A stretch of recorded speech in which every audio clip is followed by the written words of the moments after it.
Hey guys, it's Megan with Barn Besties. It's only half because I'm on location. We miss you, Stephanie. But I'm here with Emily, and she's a very busy working student at a very busy farm. And she's going to explain to us her process in dragging because I have never talked to anyone who has a process in dragging. So I had to capture her and get it on film. So Emily, I'm so excited. Please share with us your process. Get ready. It's a week-long process. I mean, every week it starts over again, but today's Saturday, so it's the end of the week.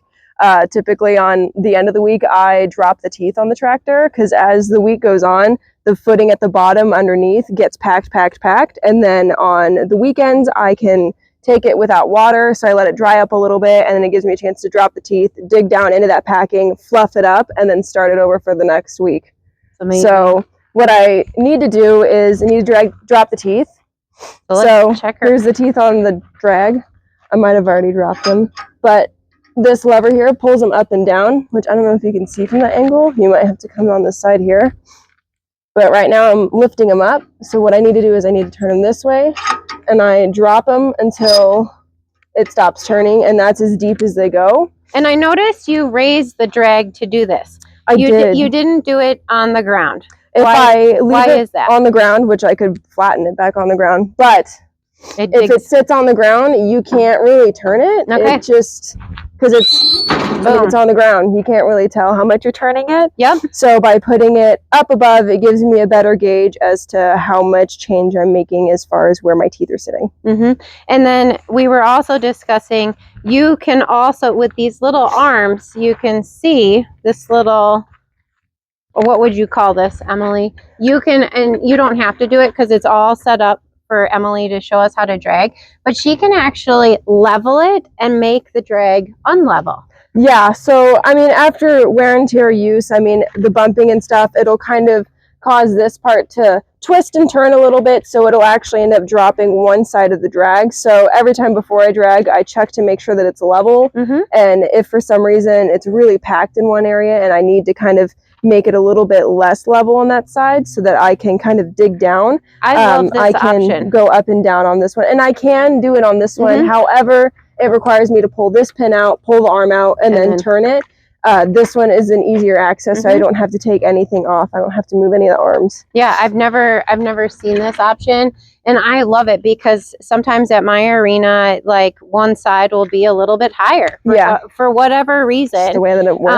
Out here in California, we were just talking, it may be more the sun that affects the footing. In my arena, I think it's just what we're doing in terms of exercises, and I'm sure it's different for other disciplines as well. Like I think of like rainers, sliding, all that footing. And I'm sure they want it deeper too. Exactly. Compared to us, just because of what they're doing with their horses and what their needs are. Yeah. So cool. Well, let's see you. Oh, and then you also, I was watching you drag the other day. You have I think it's very creative on how to pull the sand out of the corner. How did you come up with that? I don't know.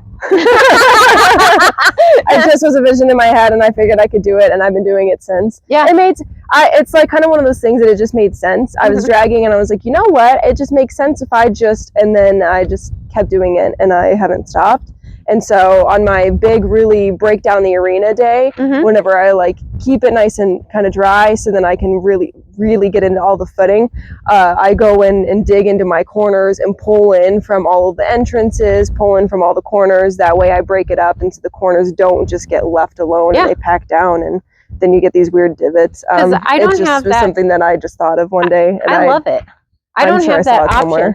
You know, in mine, so what she does is she's along the short wall and she pulls it out this way, and then she becomes parallel with her tractor and drag with the short end, and then pulls out the other way and does that for 4 corners. Like, that's amazing. I don't have that option. And so I have a Kubota and a ABI drag, and we just do circles, and we do I call them corn rows. Yeah. You know, like you're a farmer out in the field and you do one lap after the other.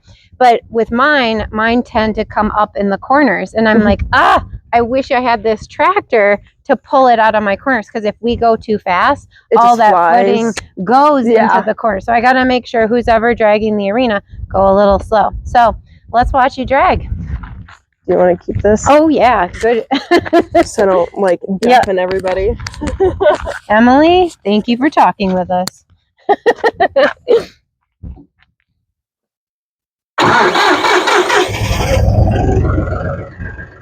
So here we are. She started the tractor. Obviously, she needs to raise the loader before she takes off. You can see that the drag is up. Everybody is supervising her. And so she puts the loader all the way up. And as she's going into the arena, you can also see the drag is in the upright position. And as she enters, she lowers the drag. And then I would say, cameraman, you want to stand over here, because we did have a request of someone who wanted to see it from inside the arena. So just go in. And so what she's doing first is she is pulling sand, what we just talked about, or footing. It's not sand, well, it's sand and their footing. But you can see from the long wall, she's pulling it in, and then she's going to go to the short wall and pull it the other way.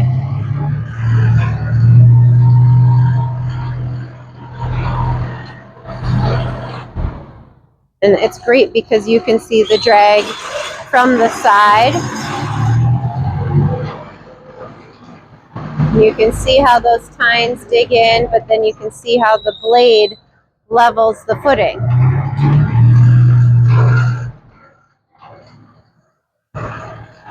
And then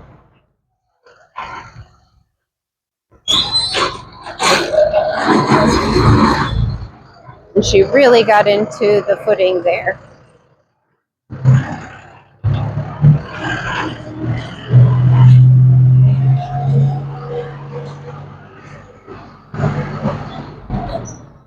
And so she pulled it because she went so far in. She pulled it forward to have it level, and now she's going to start on the next corner.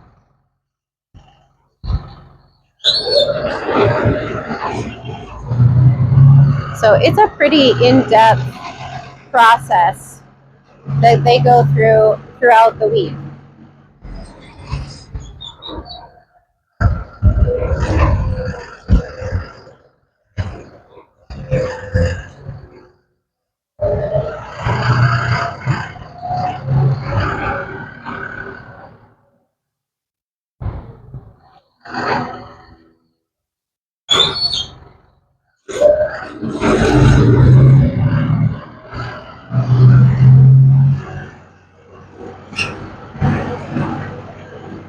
You can see how she pulls it off the wall.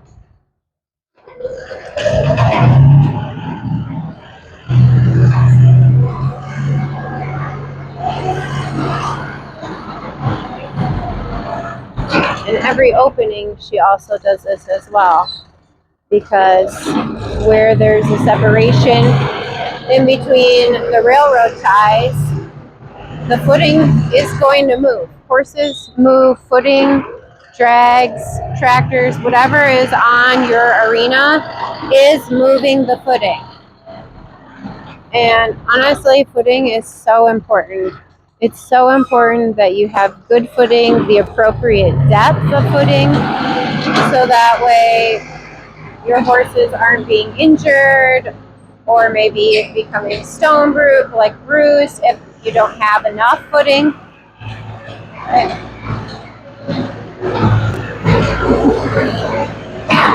so then now you're going to see her process in pulling sand out of the corner that we were discussing. So she did it from the short wall.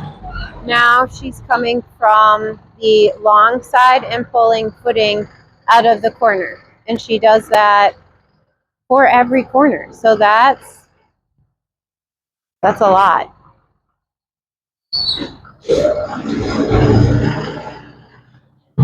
So maintaining arena footing is a job in itself. in my opinion. And it's so easy, like with one week of work at my farm at home, and if we don't pull sand, we drag every day like they do. However, we only drag one time a day. Emily drags twice a day, once, and waters, once in the morning, once at night.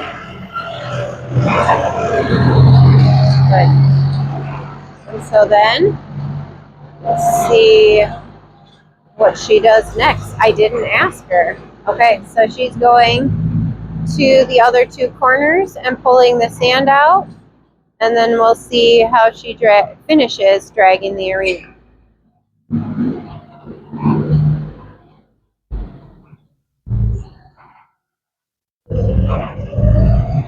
Yeah, pause. Hi guys.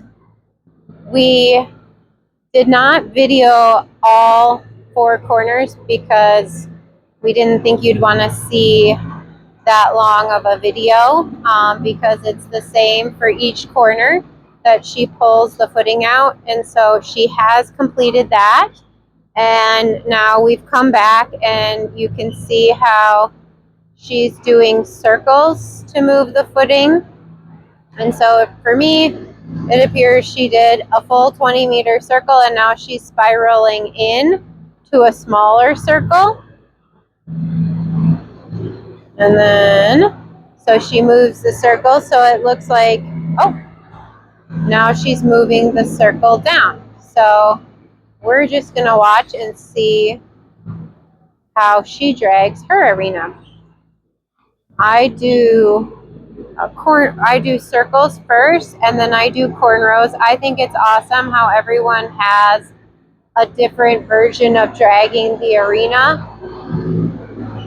I think moving the circles down from the letter C to A, or one end of the arena to the other, levels it out, and then you do it from another direction, which I call cornrow, which is like center line to the rail, and it's like an oval, and you just continue to move that shape around. She does a circle, and now she's changing direction, and it looks like she's gonna do more circles. So we're very similar in that.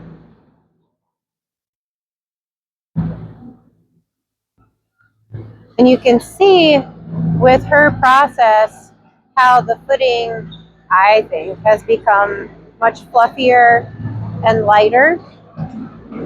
And from this side, you can really see how the tines pick up that footing, where Emily had said it gets really compacted because of the sun and the combination of watering and sun. So this is why she has developed her process.